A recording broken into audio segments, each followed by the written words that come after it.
Hey guys, it's Jennifer and Allie, and we're going to be talking about caffeine. So, the facts. Millions of people across the globe consume caffeine on a daily basis. It is an incredibly popular chemical that many often forget is still a drug. More specifically, it is a stimulant that affects the central nervous system, increasing alertness and energy. It is commonly found in coffee, tea, cocoa, soft drinks, and some medications. Most don't realize how prominent caffeine is. The drug can be taken orally in a pill form or also consumed in food and drinks. Despite this, caffeine has no nutritional value. But more than anything, it is the most widely used psychoactive compound in the world, as well as the most widely abused drug by adults. Caffeine alters the chemical makeup of the brain. It binds to the receptor, effectively blocking the binding site for adenosine, as you can see in the photo right there. As a result, more adenosine receptors are created to make up for those blocked by caffeine. Once caffeine is ingested, it is absorbed through the small intestine and dissolved into the bloodstream. Unlike many other drugs, caffeine is able to easily pass the blood-brain barrier, which makes it effective in reaching the brain quickly.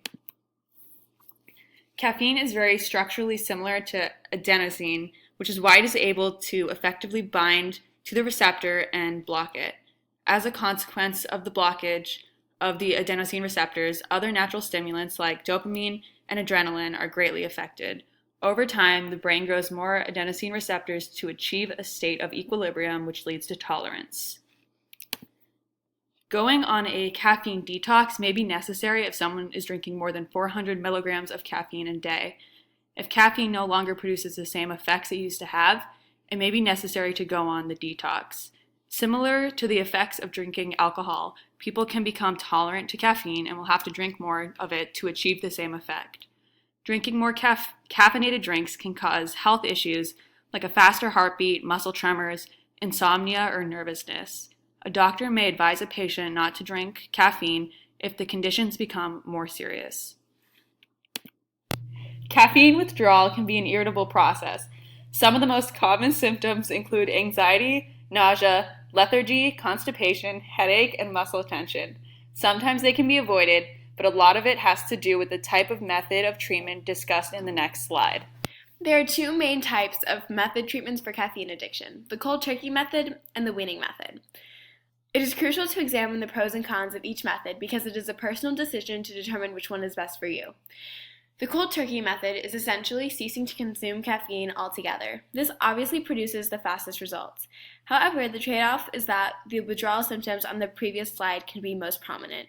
As a result, not everyone may be able to live effective lives for a short period of time. The weaning method essentially decreases the amount of caffeine ingested. The trade-off is that it requires careful monitoring of how much caffeine is consumed and can take a longer period of time. However, withdrawal symptoms are often less severe and most can function normally.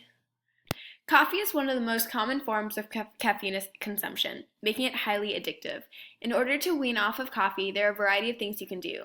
Green tea is a healthy alternative to caffeine that many enjoy. Not only is it delicious, but it lacks the same additive qualities as caffeine. Second, drinking coffee can often be a social experience as well. Instead of ordering coffee at a work brunch or late at night to study, find a replacement.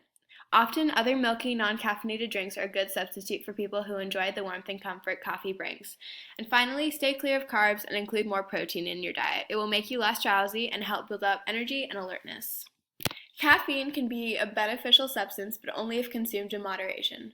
Positive effects of caffeine include increased alertness, reduced drowsiness, and an elevated mood. But if more than the recommended amount of caffeine is consumed in a day, negative side effects and a dependence on caffeine can transpire. Thanks for listening. Here are our sources.